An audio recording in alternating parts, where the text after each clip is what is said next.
Welcome to Beyond the Headlines on the WMED Plus app, where we break down today's local news stories with our very own reporters. I'm Thomas Garvick. First tonight, we're talking about a local unhoused encampment and why they're being asked to relocate. Then we are talking about chicken coops and how McLean County residents could have more access to owning chickens in residential areas. And of course, we're talking about high school mascots as we head into the final four of our high school mascot bracket challenge. But our first big story of the day, another encampment in Peoria dismantled just this morning. WMED's Alex Berger joins us now. Alex, you've been covering this issue for more than a year. What's going on today? Yeah, so today over on Eaton Street, a encampment of a little over 20 people was dismantled by the city of Peoria. Police were on scene, but they weren't involved in it. It was mainly the people who were living there, outreach coordinators as well, really just taking out what they had there because it was lined from fence to fence. Tents were all around, belongings, and they were just basically throwing away what they weren't going to keep, and then going back to earlier before storing these belongings in their facility that they're storing it in a storage unit. And this is because of obviously the ordinance to where basically camping on public property or camping in public is illegal in the city of Peoria. Yeah, and you reported at 5 this movement today almost came as kind of a shock. Can you kind of explain why this was kind of coming out of left field to a degree? Yeah, this is kind of one of the more instances of it was a very quick turnaround. This happened on Friday. There were this happened today, but this started on Friday when a social media post kind of alerted the city to that there might be an encampment on this private property, which is owned by Cumulus Radio. And it told them basically that there is people camping there, and the city notified a co-founder of Lula, which is the outreach group, and said, hey, this has to be cleared out. We need them to move along, or else we will come Tuesday and clear it out. So that was kind of a shock. And I spoke with Casey Bernard, who is the co-founder of Lula, and she basically said that even though she was notified on Friday, like it was still really difficult to see. And it's something that there's no short-term solutions at the moment besides the over-capacitated shelters. Yeah, and obviously over the past year, they've been putting Band-Aids, right, just trying to come up with some short-term solutions. Alex, is there any long-term solutions that they've discussed that could potentially happen that could help some of these people? Yeah, so the bright side is that there are some long-term solutions that will be able to get people into housing, into better situations. One of those is the Salvation Army is building a men's shelter because there are some shelters like Dream Center that doesn't accept single men. So Salvation Army will kind of be able to even that out, and it will be able to accept men specifically. And then the Dream Center has been proposing a shelter village, as we're seeing being almost finished in Bloomington. They would like that in Peoria as well. They just haven't been able to come to an agreement with the city on a location. The city likes the idea, but they haven't been able to come to an agreement on a location for that. But that is their most poignant long-term solution. Okay, well, we certainly hope that they come up with a solution for housing for these people as well. All right, well, Alex, before you go, how do we feel about Halloween? Is that up there for one of you for, one of your favorite? Yeah. Okay. Third favorite. Third favorite holiday. Okay. So for me personally, I'm like, Halloween. I don't mind dressing up, but you'll really like this. This is all about Halloween decor. So guess what? Move over giant skeletons, forget gravestones on the front lawn. An Army combat veteran has come up with a Halloween display like no other, Alex. This man built this pirate ship in Clarksville, Tennessee by hand. Now, the idea came to him after he dressed as Jack Sparrow from Pirates of the Caribbean for Halloween a few years back, and a trick-or-treater asked where his ship was. Oh. Now, the man says he's lucky to be alive after fighting in Afghanistan, so now he wants to make the most of his time. Oh, my. That's pretty neat.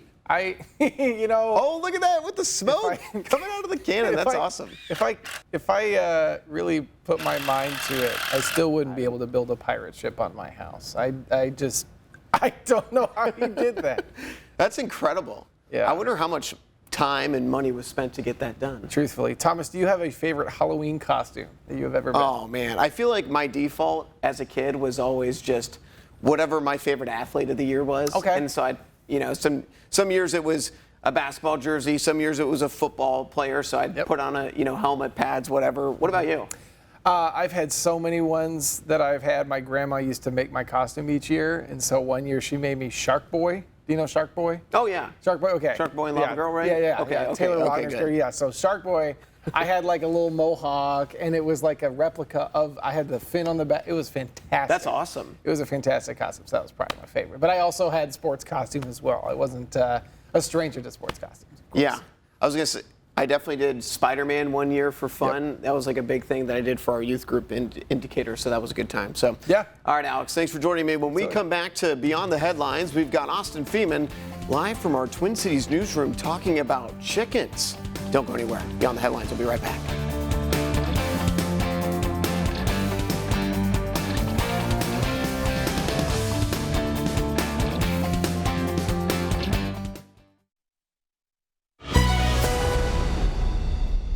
Welcome back. Another big local story of the day. Having chicken coops in residential areas in McLean County will become more accessible if a text amendment passes at tonight's Planning and Zoning meeting.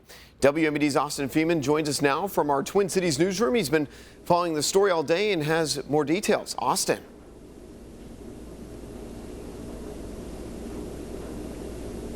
Yes, thank you, Thomas. So basically, a text amendment is being proposed at tonight's Planning and Zoning meeting, which will allow chicken coops to be more accessible in residential areas. Now, currently, chicken coops must be 150 feet away from the property line. Now, a lot of residential areas don't have that much space on their property, so it's been a little hard for people who do want to have chicken coops on their property to actually have them. Now, if this text amendment will be changing that if it passes, making it only 30 feet instead of 150 feet. So that makes it so people in residential homes with smaller properties will be able to have those coops because they don't have to keep them so far away from the property line. Now, if this is adopted tonight at tonight's meeting, it will go to the county board on the 16th for its final approval, and if it's approved there, then it will go into effect. Now, the director of building and zoning, Phil Dick, he basically says that this won't really affect any neighbors around these chicken coops because owners still need to keep their coops clean and make sure there's no odd smell coming out of them. And also, they're going to be 30 feet away from any neighbor's property line, so they don't need to worry about it. They're going to be plenty of distance away where they won't have any effect on them. Now, this is coming because people in residential areas, they just wanted to have chicken coops. So they went to McLean County and was like, hey, I want a chicken coop.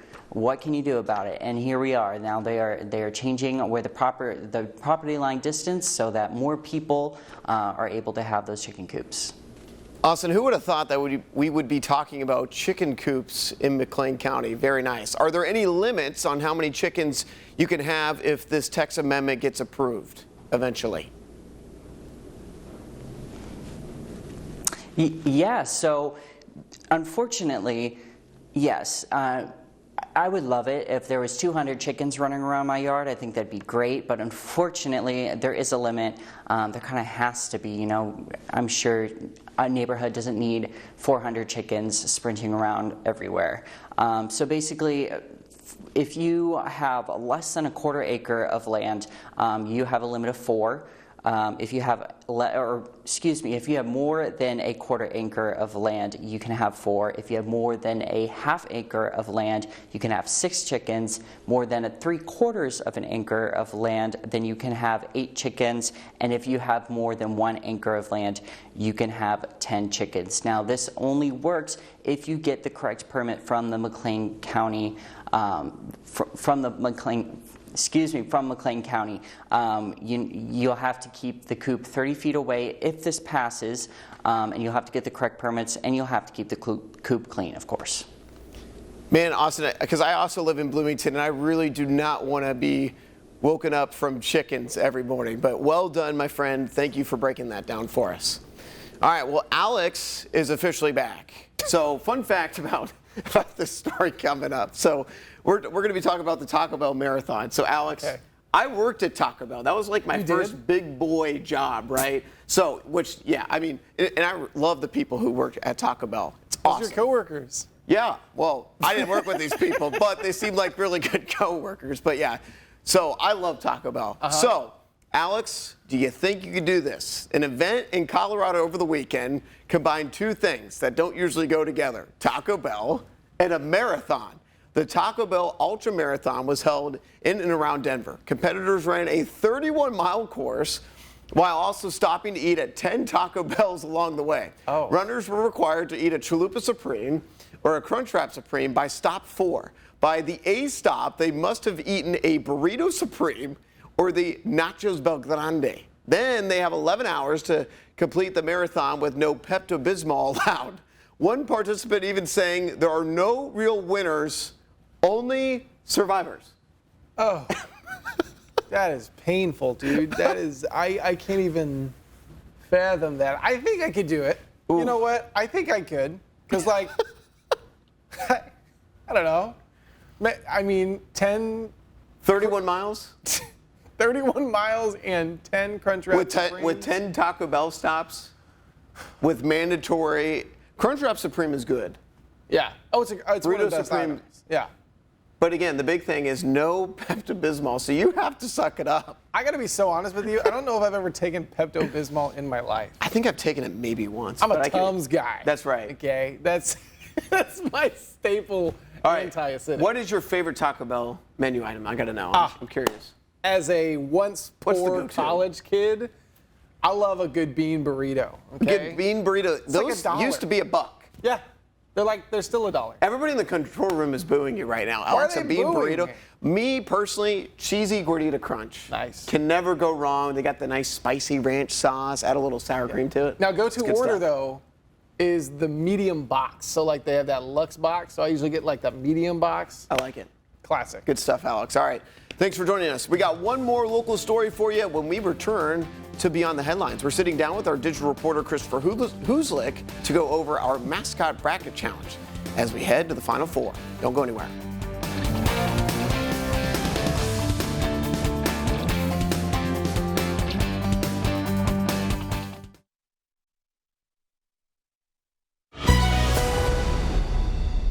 Welcome back. Well, you've seen me talk about this on Game Day Live. Our very first high school mascot bracket challenge.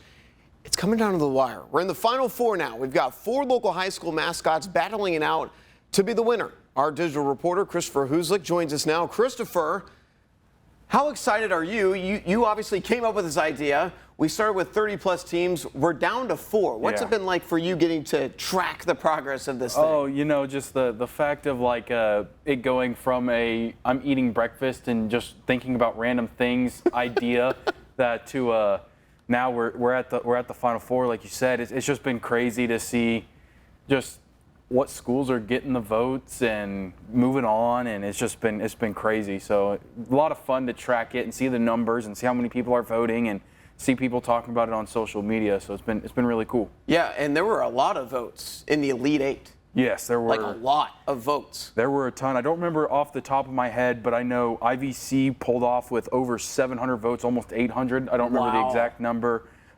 3,000 people have voted over the course of the whole thing, with garnering over 12,500 votes altogether. So it's been kind of getting popular there. And then, like you said, the last couple of rounds, the voting's really kind of taken off with getting down to the small schools we have left, and people are just getting behind them and voting, and it's cool to see. Yeah, it was interesting. Before this started, we were talking as a station like who we thought would go the distance, and we talked about the fact that small schools really get into this. What's it been like knowing the fact that we've had 4 small schools be in this? Yeah, you know. And one of them being Princeville. Yeah, one Princeville. Oh, look at this. This was funny, but yeah, it's been crazy to me because when I first started it, Kurt Pegler was telling me that like little schools get into it more, and I kind of believed him because it's Kurt, but like I didn't think it would be like this where we're seeing such small schools make it. And Princeville put up this awesome video of a play on the Rocky movie to try to get votes, and it was. They always have classic videos, and it's always funny when I hear from the newsroom like, "Hey, Christopher, did you see what Princeville put up?" And I'm like, "Oh Lord, what am I going to look at?" And that was just, they've really gotten behind the bracket too. So as well as have all the others, IVC's been posting on their Facebooks. So it's just really cool to see these small schools get creative like that and try to make it a fun little friendly competition between themselves. Yeah, I've been pretty actively involved going to Princeville for sporting events and stuff like that. And I believe that they have a high school journalism course that they offer. I would love to get over there sometime just to see what they're doing. It's their mass communications program. Yeah, I've talked to Noah Geiger, who's their running back. He's also their mass communications intern. Very cool. So I've seen their program. It's very good, and they're all over social media if you pay attention, really. Yeah, I love that Princeville and all these schools have been getting involved. And we're going to show you another video that just came out today. Princeville teaming up with Dunlap. This is unbelievable. Oh man, this was. Me. And there's. Absolutely, I do. Good. And it's just things like this that's so fun to see. It's just 2 small schools getting their mascots together. This is for the T-Mobile Challenge as Princeville's trying to win that $1 million. Absolutely, I do. So it's just crazy to see how the things they think of. They packed up football players, cheerleaders, and some other people, went down to Dunlap, took some photos and that video, and it's hilarious. I saw that and just started laughing. I was like, it's what it's all about. It's like just trying to make light out of whatever you can. They're trying to win $1 million, and absolutely, their social media is killing it. So well, we have achieved that goal with our bracket challenge and all this good stuff. Yes. So Christopher, all right, before we go, how about this? The University of Illinois Marching Illini have been selected, Christopher, to perform in the 100th Macy's Thanksgiving Day Parade in 2026. The news was shared as a surprise with the band at 8 a.m. this morning as their director, Barry Hauser, shared the exciting news with them. This isn't the first time the Marching Illini band made an appearance at the parade. They were also invited in 2015 to perform, so it's their second time. So very exciting for the Marching Illini. That's really cool. It is very cool. I've spent quite a bit of time watching football games and volleyball games out there, so their marching band's pretty fun to watch. So it's an exciting honor. We've got students who are going to be in the Rose Parade as well. That's coming up next year. I'm going to have a story about that during my marching band series, and then of course the Marching Band Illini going to be in the Thanksgiving Day Parade. That is very cool. So now I have another excuse to wake up early and get it on and make sure I see the Marching Illini. Oh yeah, always got to support the local schools, man. 100%. We'll see if they're excited about the game this weekend against Ohio State. Going to be a great game. All right, Christopher. Well, thank you for joining us for today's Beyond the Headlines. You can find all these stories and more over on our website, ciproud.com. We'll see you later. For breaking news and weather updates 24/7, log on to ciproud.com and download the free CI Proud to Go mobile app.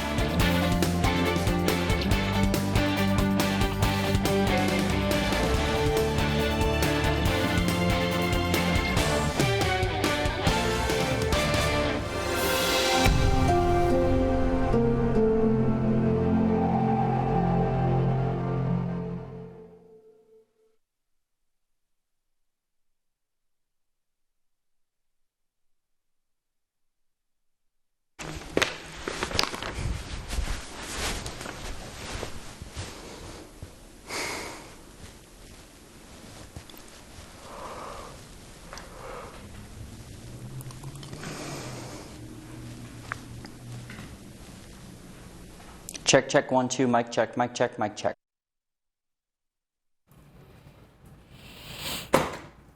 Mic check 1 2 3 4 5. Mic. Gotten better or worse? Mic check 1 2 1 2 1 2 1